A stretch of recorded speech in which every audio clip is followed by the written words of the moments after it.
Dear Chair, dear participants, I'm going to present a rare cause of stroke.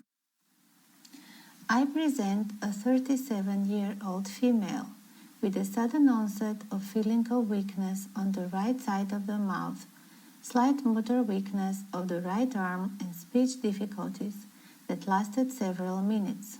She felt unwell, wanted to rest. The patient was previously healthy, without any risk factors. The next day, everything went back to normal. So what would be the probable diagnosis? Among hypoglycemia, simple focal seizure with motor symptoms, transient ischemic attack in the carotid system, complex focal seizure with motor symptoms, and transient ischemic attack in the vertebrobasilar system. The correct answer would be TIA in the carotid system. What would be the diagnostic workup in a patient with TIA? Neurological examination, lab blood analysis, extracranial and transcranial color duplex sonography, brain CT and CT angiography, MRI and MR angiography. Yes, all of the mentioned options are correct. But what was done in our patient was neurological examination, which was normal, lab blood analysis was normal, brain MRI was normal, so it was decided that no other tests are required and no therapy was prescribed. But 10 months afterwards, persistent pulsatile tinnitus in her left ear appeared. Otherwise, her neurological examination was normal, lab blood analysis was normal, and MRI of the brain was normal. Then we decided to do a CT angiography of the brain blood vessels. These are the CT angio images of the carotid arteries. How would you describe the findings of the internal carotid artery on the left side? Do you see an occlusion, a stenosis, a dissection with stenosis, aneurysm or kinking? The correct answer is dissection with stenosis. On these images, you can see carotid dissection in the distal half of the extracranial segment of the left ICA, 22 mm in length, with intramural hematoma and 2 focal protuberances in the thrombotic part, which are probably in the media. Reduction of the lumen in this segment with stenosis up to 65% is registered. The changes follow up until the intracranial entrance of the artery. And how would you describe the findings of the internal carotid artery on the right side? Occlusion, stenosis, dissection with stenosis, widened lumen, wall irregularity or coiling. You can see that the extracranial segment of the right ICA is widened in length of 3 cm, in the lumen up to 7 mm, and there is wall irregularity in this segment. Carotid artery dissection begins as a tear in one of the carotid arteries of the neck, which allows blood under arterial pressure to enter the wall of the artery and split its layers. The result is intramural hematoma or aneurysmal dilatation, which can be a source of microemboli, with the latter also causing a mass effect on surrounding structures. The annual incidence of symptomatic spontaneous ICA dissection is 2.5 up to 3 per 100,000. The incidence of carotid artery dissection as a result of blunt injuries ranges from 1 to 3%. The actual incidence may be higher. Some dissections are asymptomatic or cause only minor transient symptoms and remain undiagnosed. ICA dissection is a common cause of ischemic stroke in patients younger than 50 years and accounts for 25% of ischemic strokes in young and middle-aged patients. Patients with ICA dissection can present with no specific complaints and in all settings. Symptoms may range from headache to hemiparesis. precipitating events should be sought and may include chiropractic manipulation, yoga, gymnastics, sport injuries, overhead painting, coughing, or sneezing. So what would be the next investigations in a patient with carotid dissection and pulsatile tinnitus? Brain MRI with contrast, test for vasculitis, audiogram, auditory evoked potentials, or brain CT of the pontocerebellar angle. The correct answer is test for vasculitis. As you can see, pulsatile tinnitus can occur in 25% of the patients with ICA dissection. Other symptoms include headache, including neck and facial pain, transient episodic blindness, ptosis with meiosis, neck swelling, hypogeusia, focal weakness, and migraine-like symptoms. Further tests that were done were physical examination, ECG, blood pressure, pulse. They were all normal. Antinuclear antibody, anti-neutrophil cytoplasmic antibody, lupus anticoagulant, protein C, protein S were normal. Coagulation study, D-dimer were normal. Skin biopsy was normal. If a diagnosis of a spontaneous ICA dissection is under consideration, lab studies are largely irrelevant for diagnostic purposes. However, if contrast-enhanced CT or arteriography is planned, it is appropriate to obtain a baseline creatinine concentration. If surgery is planned, the patient's blood type, a complete blood count, and the coagulation profile, including prothrombin type and activated partial thromboplastin time, should be obtained. Baseline coagulation studies may be appropriate in certain settings before the initiation of anticoagulation therapy or in cases where a patient is already taking an anticoagulant at the time that dissection is identified. MRI with fat saturation can show intramural blood and mural expansion. MRA may fail to detect intramural hematoma within the first 24 to 48 hours after the occurrence of the dissection. Other MRA signs include irregular vessel margins, filling defects, extravasation of contrast, vascular occlusion, and caliber changes of the vessel. CTA shows change of vessel caliber, intramural hematoma, string and pearl sign. Subadventitial dissections may result in a dissecting aneurysm that may become a source of thromboembolic events. Conventional angiography should be reserved for patients with high suspicion for ICA dissection despite negative results with other imaging modalities and for patients with planned endovascular or surgical management. The most common angiographic finding is the string sign. The other angiographic patterns more commonly found include arterial stenosis, aneurysm formation, and arterial occlusion. On color duplex sonography, an abnormal blood flow pattern can be seen in almost 90% of the patients with carotid artery dissection, but the actual site of injury usually is not seen because CDS has only a limited ability to evaluate past the carotid bulb. The most common CDS finding is a high resistance flow pattern or the absence of signal in a totally occluded artery. Supplementary tests that may be needed for evaluation of patients with a possible ICA dissection include electrocardiography, echocardiography, neuroimaging, and electroencephalography. Which therapy would you recommend for treatment of carotid dissection? Single or dual antiplatelet therapy, heparin, low molecular weight heparin, or oral anticoagulation therapy?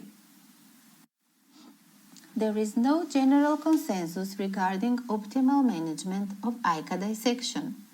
Anticoagulant therapy should be initiated when a thrombus is detected. Antiplatelet therapy has also been used alone, especially when systemic anticoagulation is contraindicated. Candidates for angioplasty and stent placement are patients with persistent ischemic symptoms despite adequate anticoagulation, contraindication to anticoagulant therapy, iatrogenic dissection developing during an intravascular procedure, and significantly compromised cerebral blood flow. Surgery has a limited role in the management of carotid artery dissections. In our patient, I recommended aspirin 100 mg per day. Also, I obtained further consultation with neurologist and vascular surgeon abroad, and the neurologist pointed out another interesting fact that we actually missed on the CT angiography. So, this structure was pointed out, which is called styloid process, part of the temporal bone. Styloid process projects down and forward from the interior surface of the temporal lobe and serves as an anchor point for several muscles associated with the tongue and larynx. Its distal part gives attachment to the stylohyoid ligament, which extends from the apex of the process to the lesser cone of the hyoid bone and can sometimes be partially or completely ossified. So our patient had elongated styloid process, right side 3 cm, left side 4 cm, that interferes with the functioning of neighboring structures, may compress carotid arteries, especially during neck movements, and can be a cause of carotid dissection and structural wall changes. And we confirmed the diagnosis of vascular eagle syndrome. So eagle syndrome is one of the causes of carotid artery dissection. It is a rare condition caused by elongated, disfigured styloid process, which interferes with the functioning of neighboring structures and causes orofacial and cervical pain, often triggered by neck movements. It is named after Watt Eagle, who described his first case in 1937. There are 3 types of eagle syndrome depending whether there is continuity of the styloid process or one or more interruptions. Andreas Vesalius was a Belgian anatomist who first identified abnormalities in the stylohyoid complex of animals. Pietro Marchetti was an Italian surgeon, anatomist and doctor who provided further description in humans.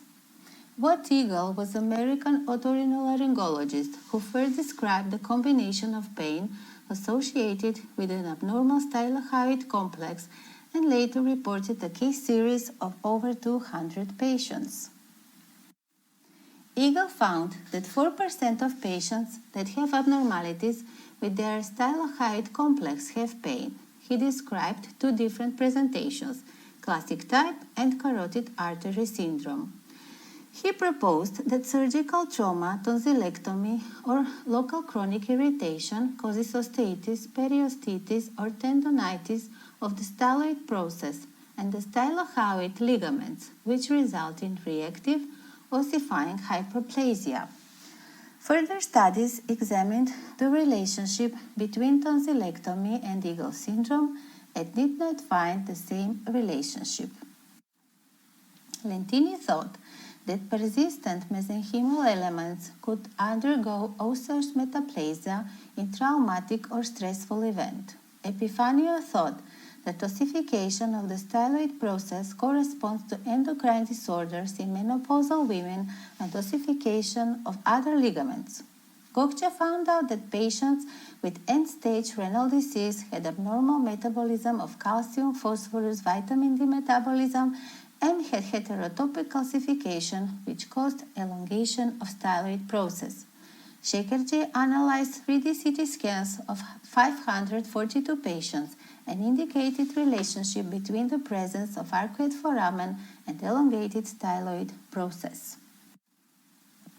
Eagle reported the normal styloid process was approximately 2.5 centimeters. Any process longer than 2.5 centimeters is considered abnormally elongated. 4% of the population have elongated styloid process and only 5% of these have symptoms. It is more common in women older than 30 years of age. It is usually a bilateral process, but unilateral cases also exist. There are several proposed mechanisms of Eagle syndrome. The symptoms of the vascular Eagle syndrome are a consequence of ICA-ICA compression by a laterally or medially deviated styloid process. This can lead to TIAs, vertigo, and syncope. Diagnosis of Eagle syndrome is made with optimal medical history and physical examination. The diagnosis of the elongated styloid process is confirmed by imaging. CT is the most accurate. 3D CT reconstruction of the neck enables precise measurement of the length of the styloid process and the ossified stylohyoid ligament.